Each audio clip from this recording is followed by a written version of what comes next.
We're live, man. We're live.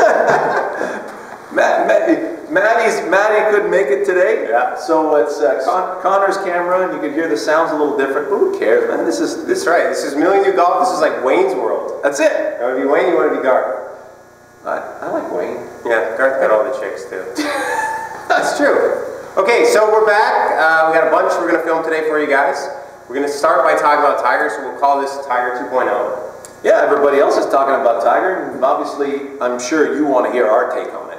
Sure, and you know, like we've talked to you guys before in other videos, you're going to date other mediums. You're going to get different answers from different people. Hopefully you appreciate our answer, and if not, speed dating.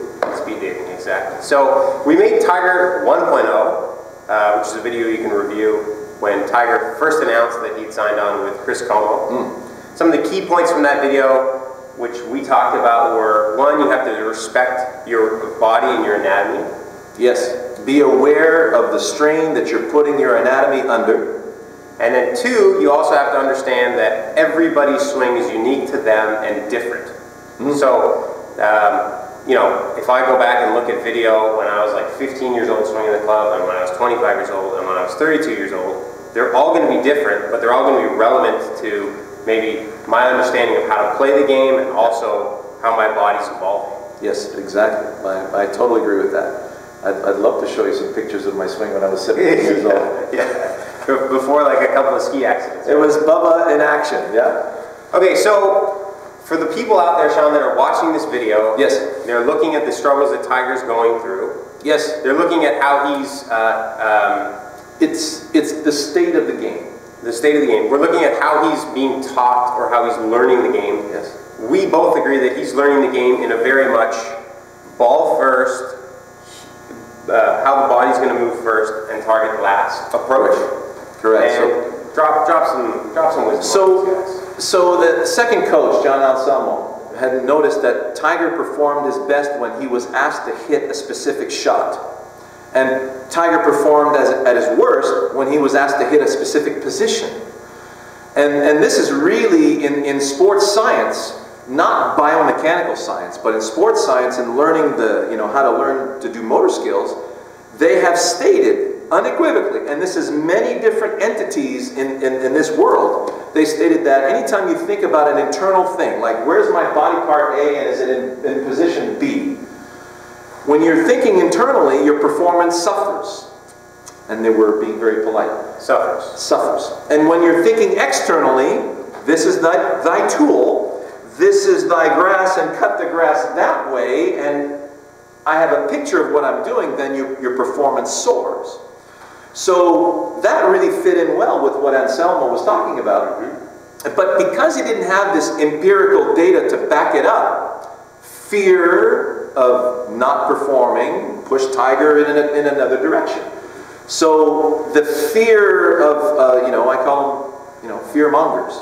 They sell their stuff through fear, meaning if you don't do this position, something bad's going to happen. I disagree. I think the human body is this amazing tool, and it does amazing things. Just go to a gymnastics meet and you'll know what I mean. And if you put it onto a task, so we talk about a task that's going to light you up properly. Hey, you want to throw, let's see. Here's a stone. Let's see you skip that stone on the wall. Beautiful. So now, when I ask a student when they perform that task, where did you let go of the stone? A lot of them say, well, right about here.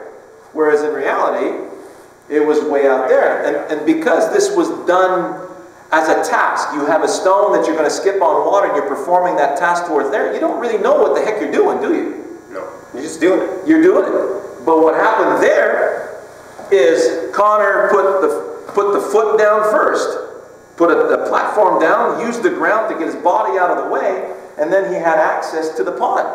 Whereas somebody trying to hit a ball is going to look like this. So I'm trying to hit that golf ball, there's your over-the-top swing, there's your out of position, better get that pro to fix you up with a nice video analysis and get your mind completely off that target. Yeah. Okay, so, we're realizing now that we're getting Twitter questions and people are watching this from our Google Analytics all around the world. So some people are in climates like we're in, some people are actually still outside playing golf. And, if you're frustrated and you get this video gets sent to you, or you're ready for a different approach to thinking about the game when you're not playing well, or just when you're period. That's right. Why not all the time? Absolutely all the time. There's a very specific way to focus. If you start with your target, then your weight shift and the way your body's going to clear and the way your body's going to move is going to be very different than when you're looking for something back here. So you start with your target, and then I'm 49, I'm going on 50 this year.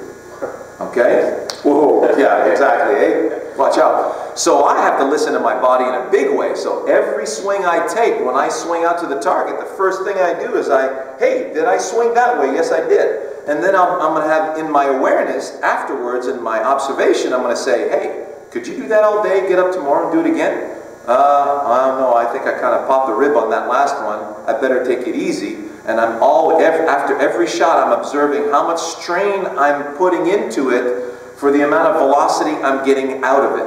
I didn't really have to do this when I was 18 years old, and neither did Tiger. So Tiger at 39, he's getting there. His body's been beat up a lot more.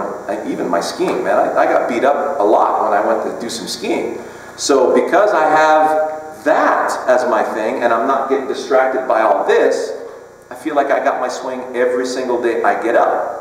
So we hope that Tiger goes back to the way he used to think and just play the game for what it is, but be careful and be aware of how much strain you're putting into it. That way you can play golf a long, long time.